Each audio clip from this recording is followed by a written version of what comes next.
Well, here we go. Is this 4 now? We got a week left of spring training, March 27th. Clayton McCullough with us now, Steven Strom, Jack McMullen. I guess we're big time now. We have some cameras. Jason Vinlove, Julio, the entire crew are setting us up here. So I guess this show's doing well, so thank you. Number one, thank you very much. That's great, yes. We're moving forward, huh? We are moving forward. And I was talking to Jack before this. We always ask you about the players. We always ask you about the team, but we never ask you about you. Skeens was announced yesterday. We're recording on Sunday. Not sure when this is coming out, but you got Skeens, Sandy, just as a manager with a week left of spring training. How are you feeling? What are you feeling at right now? Feeling great, like the season being a week away. In some ways, it's kind of hard to believe.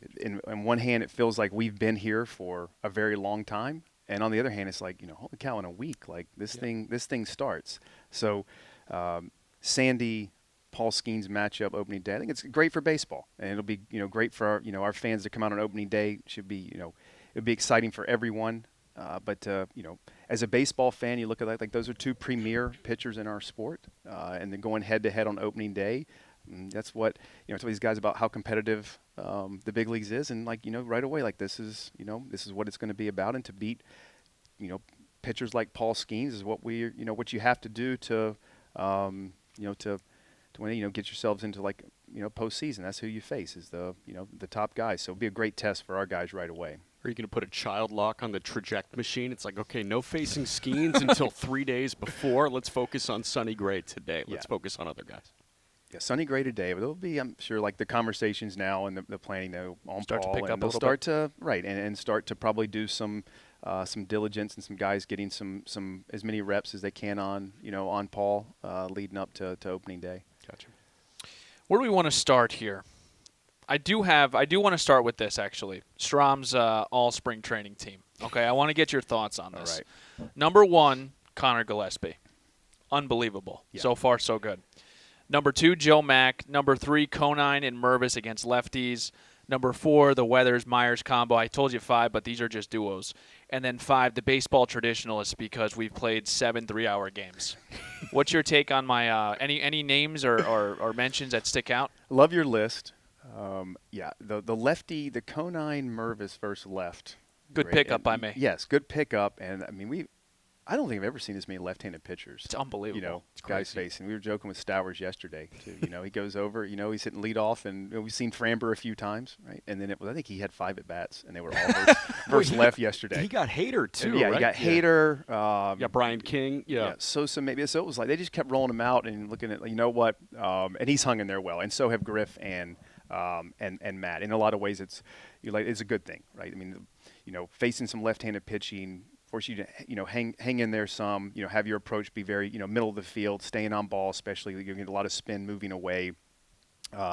So yeah, I mean I'm sure love to for them to get some plate appearances versus right, but I think in some ways you use it, and they have as this is just good for me to be able to get my front side locked in, stay through the middle of the field, stay on some balls, which in a lot of ways spring training is a big part about. And you mentioned Joe Mack. He was great. I mean, both sides. Catching something offensively, there's some aggression in there. There's some looseness in his swing. The ball jumps off his bat. The ability to drive it to both gaps. He hung in well against lefty. So yeah, Joe was had a very impressive camp and it looks like a bright future. Another guy that's first team All-Steven was Connor Gillespie, and this guy has jumped out. 4 no-hit innings last time out. He's at 8 no-hit on the spring, and this is a guy that was claimed from Atlanta, and maybe you went in with this blank slate, but obviously the fastball specs are really unique. This guy's getting a ton of vertical break, and that it seems like horizontally it kind of fits in this window, so it really is that takeoff. Aside from the fastball, what have you seen from a guy like Connor Gillespie to show you, hey, this guy can fill out a bulk role in our bullpen or maybe even start a game if you need it? Yeah, I think one, the strike throwing ability with multiple pitches. I think, he's got, many of our pitchers in camp this year have, expanded their arsenal and repertoire, and he's got a quality breaking ball that he can land, early in counts. And then, you have you said he has the fastball and the characteristics on that fastball, and it's nice. It's been, especially when it's playing in the 92 mile per hour range, and with the type of vert he gets on there to miss some bats late, at the top, after he slowed him down, and then also ability you get some foul balls out of that too. You know, so the way that fastball plays, and then him with the ability to strike with some secondaries early in count. He's a bulldog. I think this guy is, there's no fear. He's on the attack. I think he's got a ton of confidence in where he's at right now in his arsenal. We've seen that when he goes out there. It's like foot's down on the gas, and it's in attack mode from pitch one. Great competitor. So, yeah, Connor's had a terrific spring. And you said he's weaponized himself very well.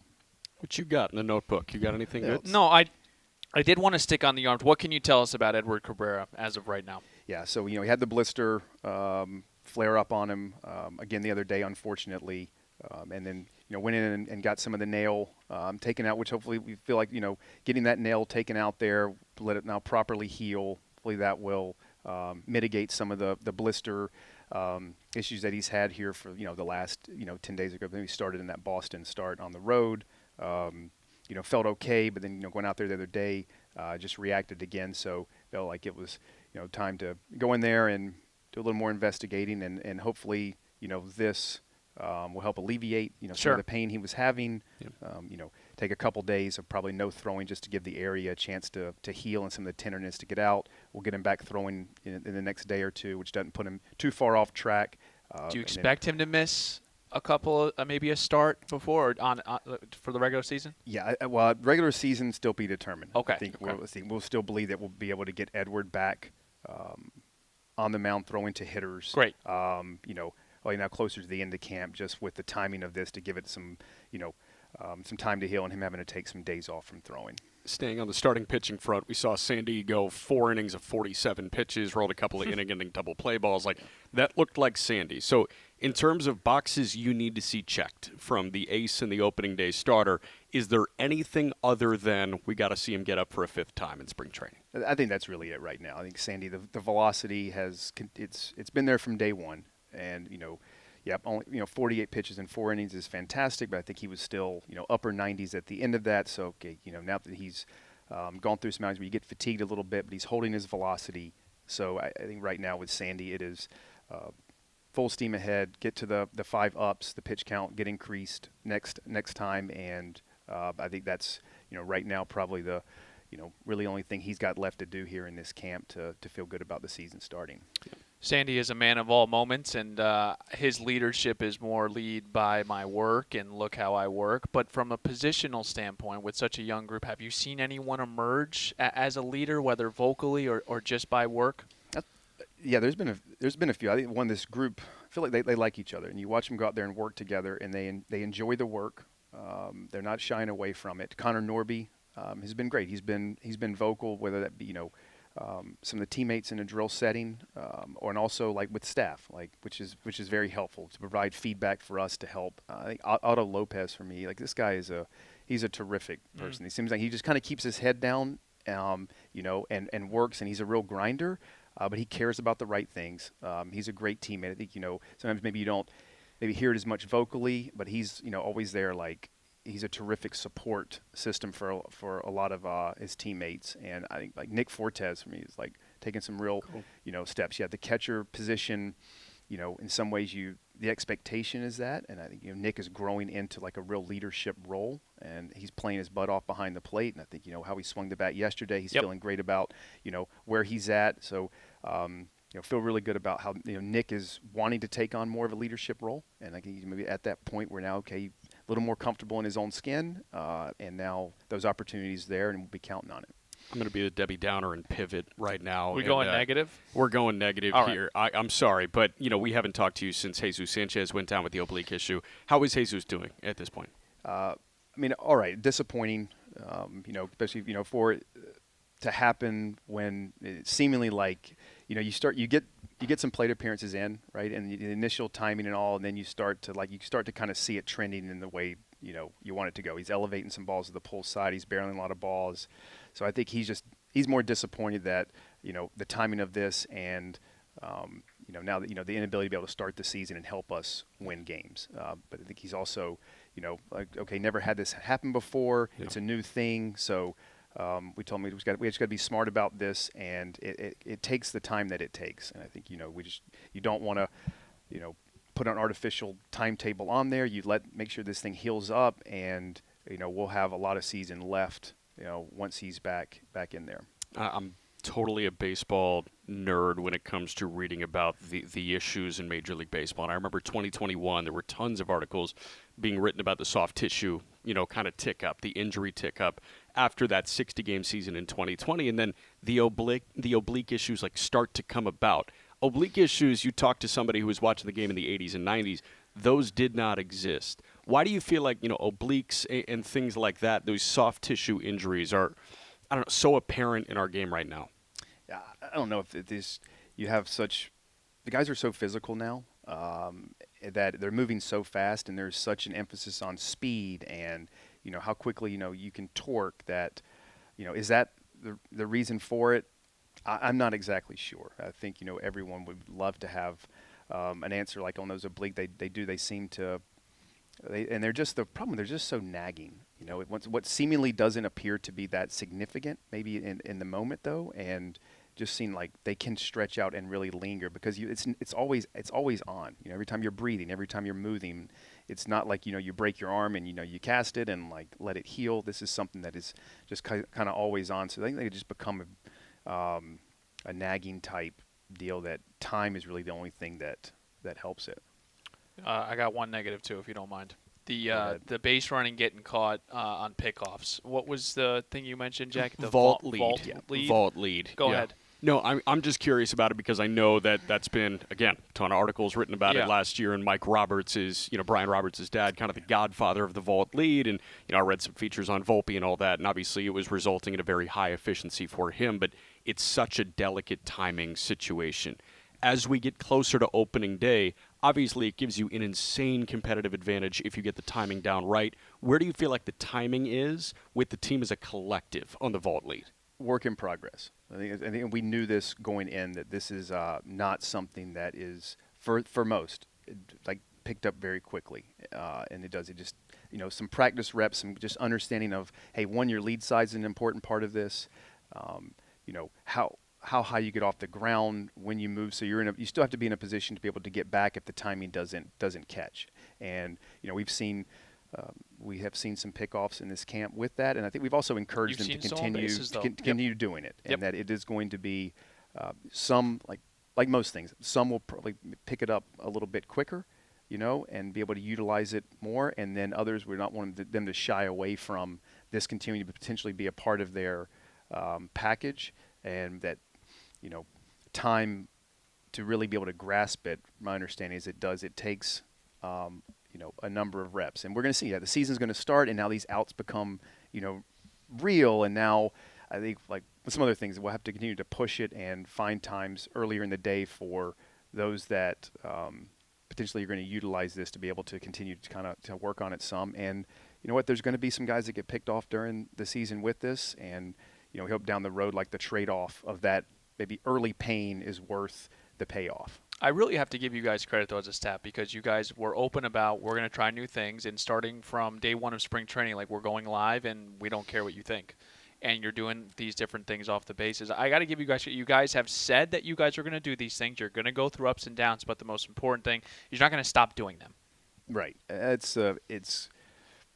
No, we can't. We believe in these things are going to have tremendous impact on our players now and in the long term. And yes, there'll be some sting of, what appears to be, ugliness, sure. or wow, how can this continue to happen?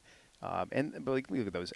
A month from now, 6 months from now, a year, those pains will be forgotten, right? Yeah. But it's if we believe in it, continuing to push it, and look, we'll always stay ready to pivot, on the timing of things, and but we feel like that what we've tried to implement this early on, in camp, it wasn't always going to be smooth and easy. There was going to be pushback in some way, right. form or other. It wasn't going to always work out beautifully. But we'll just, stay convicted in that, continue to explain our reasoning behind why we're doing these things, and we just march forward. I got two more, and whatever you got left, you ask. Augustine Ramirez, is his bat MLB ready? Yeah, I mean, the quality, how hard this guy hits the ball is real. I think, and it's been real. What's been really impressive is like how he stood in there and like taking at bats. I mean, when he gets a swing off, like everyone's kind of like, wow. And that he's getting the ball off the ground on the pull side with much more regularity, which I think shows like the path is improving some. Probably and a lot of young hitters, we've seen guys that are good hitters, is the pull side power is kind of the last thing to come. Like, be a good hitter first, which he's shown that. Like he looks over the ball well. He's certainly not afraid. And now you're starting to see him, take some of those hard contact balls, and you just change the ball flight some. You change the launch angle some, and it goes from a single or an out now into when he hits a ball in the air at a proper angle, like what he did yesterday. So the bat is, feel like it's in a really good spot, and it's close. What you got? No, what you got? Bullpen question, the 3,000th bullpen question you've been asked so far this spring, but I am curious because obviously, you guys are going about a new way of thinking about pitcher usage, I think, and bullpen usage especially, and it is a really cookie-cutter traditional thing to say, okay, this guy gets the 7th, and this guy gets the 8th, and then the closer gets the 9th. That's obviously not the route that you guys are going, but I'm curious about the build-up for a guy like Fauché, Tinoco, Bender, Cronin. Is it going to look like 1+ each time as we watch the last week of spring training so these guys can handle a high-leverage final out of the 7th and then go get a clean 8th? Yeah, we'd like to give them that experience here towards the end of camp, their last couple outings or so. Either get a 1+ for those that you mentioned, or like a back-to-back, sure. where they feel that that type of stress, because those are things that at least we want to have them prepared to be able to do. And yeah, there'll be some nights where maybe it runs out 1-1-1, and other nights where, hey, it's going to be great to be able to have a Jesus Tinoco come in the 6th inning and pick up a big out in the 6th and have the ability to go back out and potentially pitch the 7th and pass it on. So when it was like getting some appearances under their belt, building up some stamina with the pitch count, and then okay, now adding in some of these 1+s or some of these back-to-backs here right at the end so that they are prepared as best they can to take on whatever may be asked. Gotcha. Last one for me. We have talked about it, March 27th, Skeet and Sandy. But for you, have you thought about the moment where, and it's one of the coolest traditions, I think, in sports, having the player intros from the PA. Have you thought about that moment of here's your Marlins manager, Clayton McCullough, and you're running out there and the fans and just kind of being like, oh, my God, this is real. I'm here, and here we go. Have you thought about that? Well, I'm thinking about it now, Steven, since you brought it up. Give me a chill. Yeah, give me chills here. So it is. Having, fortunate to like been through 4 opening days, and like it is a special day. Yeah. This one will be a little different now, as you said, running out there in a new position, being at home will be great. So I think I'll probably put a little bit more thought or as we get closer. But yeah, has it crossed my mind some? For sure, because those are it's only going to happen one time. It'll be a one-time thing. And I remember when Dave Roberts, this was 2016, his first year there, and like at the end of spring training, I was telling enjoy that flyover and enjoy the because it's only gonna happen one time. So I got to remind myself to tell myself that here for this one. Because you guys are in it every single second of the day. Like you really don't have a chance to pick up your head and be like, oh my God, like I'm less than a 1%er. I am. This is, if you redo my life 100 times, I don't know if I get to this point. So it's so important to have those moments. For sure. My thought. You got to make sure you get the haircut and the clean shave too. Did you get a haircut? It looks like you got. I got a haircut the other day. Yeah, I can't see our man it, Juice down in Miami, he was up here and he hooked me up. Did a great job. Juice gave you a haircut. Juice tightened me up. Juice hit him with the haircuts. I like that. Have you thought about handshake or knuckle bump when it comes to the players opening day? Probably like a little bit of a hug, because I think we're going to have a like number that. this is their first opening day roster. Nice. Opening nice. day. Like, this is a big deal and on a lot of fronts. I always love option C. I always love when there's something else. Okay, Clayton, thank you so much. We went over time. We have one more episode with you. You need to bring some questions for us, okay? Bring some broadcasting questions for us, and we'll kind of go back and forth. We're so excited for the season. We really appreciate the time. And March 27th, Marlins Pirates, Skeet and Sandy. Thanks for listening.